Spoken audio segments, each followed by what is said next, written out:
Good evening, the Pro Students Network. I'm Alex Carrasco. Today we're going to cover a topic that's been gaining lots of attention from schools across the country. In some states, supported by current President Donald Trump, they're placing limits on how historical topics can be taught. Today we'll cover why they matter and what they are to both students and teachers.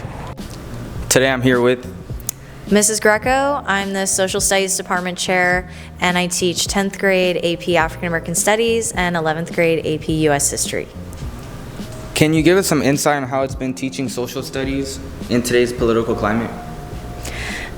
It's very interesting. I feel like there's a new thing that happens every day that links to what I'm teaching in class and that students should be paying attention to. So it's both frustrating and exciting at the same time. Mm-hmm. And have you ever had to change your lesson plans or materials because of these policies present in today's day? Not in the sense of having to limit what I'm doing in the classroom, but I will sometimes change what I'm doing, or I'll mention something that has happened in recent days because it links to what we're going over in the classroom. But I would also say that here at Price, all of the social studies teachers, instead of limiting us, we have been fortunate to actually expand what we're doing and include some of the things that some students around the country unfortunately don't have access to, because we believe that it's important for students to learn about these things. Have students asked any questions about why certain topics might be covered the way they are? I think that most students aren't necessarily aware of the limitations that are being placed in social studies education, but I try to at least bring it up in class that some of the things that we learn about, especially when it comes to race or some other aspects of our history that are difficult to think about, I will mention that there are limitations in other parts of the country.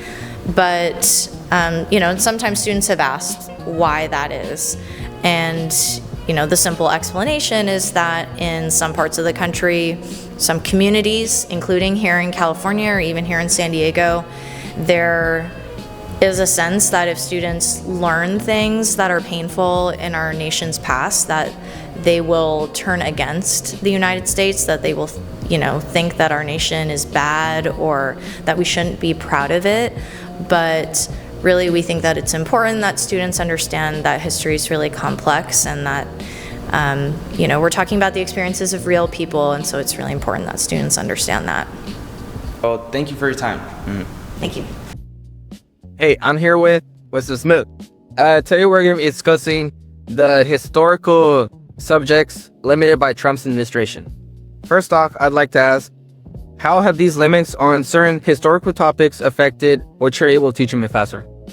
Well, I'll tell you, as somebody from the city of Detroit, believe heavily in Black history, and being at Price, it's really not that tough because we have a lot of things that are still being learned outside of what's been removed from, say, education. Those things haven't been removed here. We have a lot of great AFL teachers here. Me being who I am, I'm still teaching my own personal life experiences and what I was taught from my family and my community. So we think about removing those types of topics. It can play either way, but even though it's school, you can still teach those things. Just the way I learn. I have breaks. My parents are still sit us down, we'll watch specials. How do you balance following state guidelines while still making sure students understand the full historical context? That's a great question too, because here in California, I don't think with the college in the South and a place like the South, we would always say that it kind of play with history. They teach you what they want you to learn about it with a history teacher like that about that. But here in California, they're still really open to what history is and what it was. They don't really whitewash a lot of what we haven't learned, which is great. It's all being here because I can still teach. It's the truer. Why do you think it's important for students to learn multiple perspectives? Oh, that's a really great question, because we look at a racist or even someone that's not racist, we still want to be able to sit down and have a conversation, because it's not that I'm going to change what I believe, so to speak, but I also want to know what they believe, because there can be things that we can fix in our community together. I grew up in a very diverse neighborhood when I was growing up, and like I said, going to college in the South, deep in the South at some point. It's just Tennessee. I had a lot of conversations with people who don't look like me, who didn't think like me, vice versa. Man, we learned up, and I have respect. Players believe in totally different things, but I just give them the space and respect that they have for their thoughts. And but I try to change some of their opinions and, the positive. You just make it work. I mean, but at the same time, don't give up.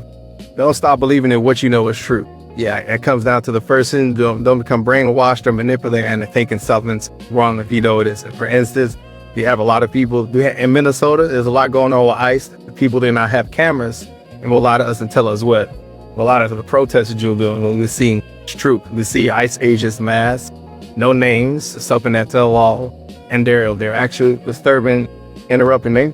We hope it doesn't come to come. Yeah. Well, thank you for your time. For taking time. It was a great interview.